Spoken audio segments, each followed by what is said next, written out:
In this video, I'm going to be addressing some of the questions we get when people decide or consider enrolling in a Trinity CertTESOL qualification.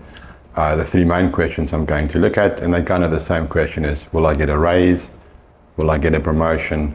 Or will I have an advantage if I apply for a job over other applicants? And I'm going to talk about those perhaps in the second half of the video.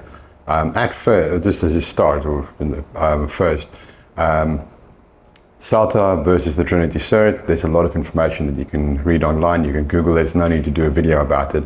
The main reason why organizations like my organization or the British Council or IELTS, for example, accept predominantly those two qualifications are they are moderated, which means once the centre delivers the qualification, it goes to either Trinity College of London or Cambridge, where the award is moderated, that your coursework is moderated.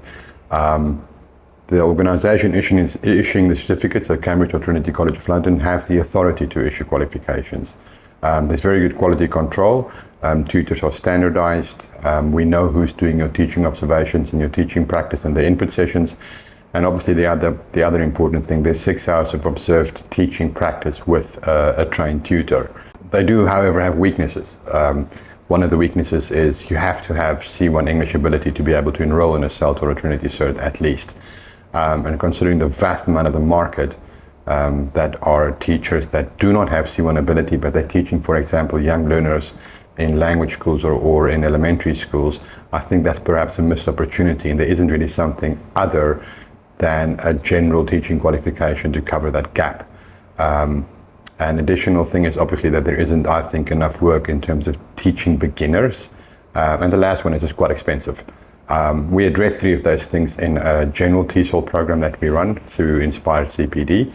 Our program is, what we call it, is unaccredited. Why have we not opted for accreditation?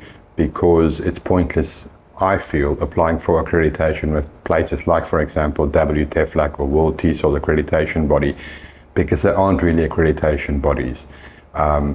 Universities can issue qualifications because the government where that university is based says they can. And there are so many irregularities or qualifications that I don't see the point of reinforcing that myth of accreditation.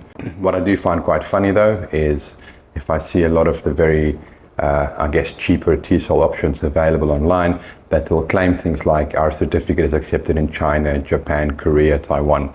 And I do find that funny because you don't need a certificate at all to teach in China, Korea, Japan, or Taiwan. So the acceptance of the certificate is actually based on a myth. Now, the main difference, I think, between CELTA and Trinity CertTESOL, the course content is very, very similar, but the main difference really is the marketing behind it. A lot more people know of CELTA than those that know of Trinity CertTESOL. The important thing here is that the people that need to know that they are the same are the people that we're going to be talking about. So if somebody that you're meeting somewhere for a coffee doesn't know, or if they've never heard of Trinity CertTESOL, that person isn't the person or the employer where you're going to want to work. That person isn't the IELTS examiner trainer who's interviewing you for a position as IELTS examiner. The people who need to know that they are equivalent do know that. So let's get back to the question. Will a CELTA or a Trinity Cert get you a raise? The simple answer is no. And the reason it's no is because the school where you're currently working values profit or education for profit more than it values quality or qualifications. If it did value qualifications, other people in your organization would have those qualifications. The majority of places in Asia would employ somebody if they come from a native speaking country. And ideally, if that native-speaking country, the population is predominantly white. So, for example, America, the UK, Canada, Australia, New Zealand. That does not make you necessarily a good teacher. It doesn't mean you are a bad teacher. That's not what I'm saying at all.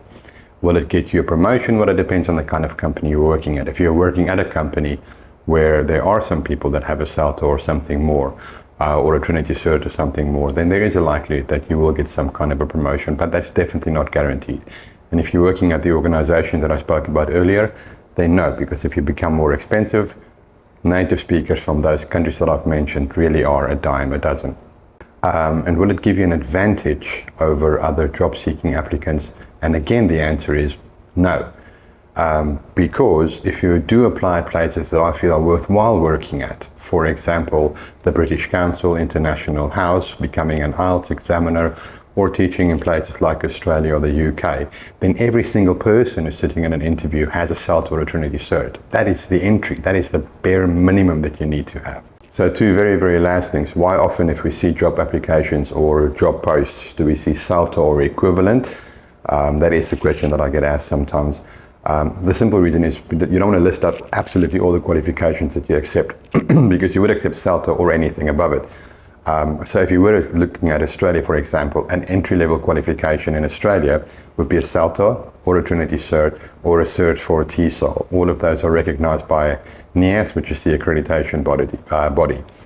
And above that, obviously, you'll be looking at people with a Delta, Trinity to TESOL, a Master's in Education, a Postgraduate Certificate in Education. There's a lot of other qualifications. So CELT or equivalent just avoids listing all of them. Like saying in a job application, we want somebody who is bilingual. That doesn't mean they have to list. You have to be able to speak either Arabic and Aramaic, Arabic and Portuguese, or Zulu, or any of you don't have to list out all the languages. So it's very much the same kind of thing. And then the very, very last point then is, well, then why do one? If your organization only wants you to do a TESOL because they want to give you a raise, unlikely, but if that's the case, then do the cheapest one.